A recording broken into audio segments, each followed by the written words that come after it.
நான் இந்த இடத்துல நிற்கிறேன்னு சொன்னால் உண்மையாகவே நான் நிற்பதும் நிர்மூலம் ஆகாதிருப்பதும் சுத்த கிருபை. இத்தனை பேர் நினைச்சாங்க நிர்மூலம் ஆயிடுவோம், கீழே விழுந்துருவோம். இல்லையா, கர்த்தர் எப்பவுமே ரொம்ப வேஸ்ட்டாக இருக்கிறத தான் தேடி போனார். அதே போல் வேஸ்ட்டாக இருந்த என் கணவரை தேடினார். ஒன்றுத்துக்குமே உதவாத ஒரு சாட்சியோடு கூட நான் ஆராதனை கலந்து கொள்ள நான் விரும்புகிறேன்.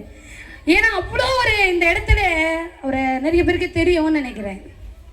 அவ்வளோ ஒரு குடிகார வாழ்க்கை, ஒரு போதை மாத்திரையோடு கெஞ்சாவோடு ஒரு அழுக்கு துணியோட ரோட்டில் படுத்துன்னு இதே ஓட்டேரி பகுதியில் சுற்றி கொண்டோம்.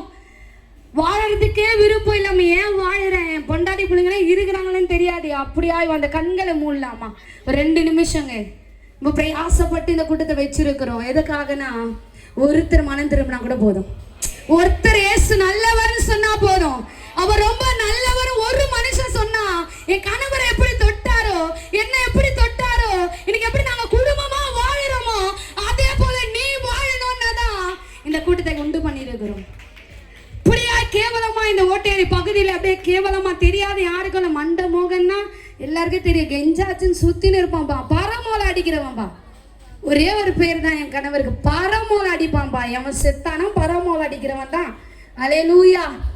இன்னைக்கு கத்த தகுதியா வைத்திருக்கிறார், அழகா வச்சிருக்கிறாரு.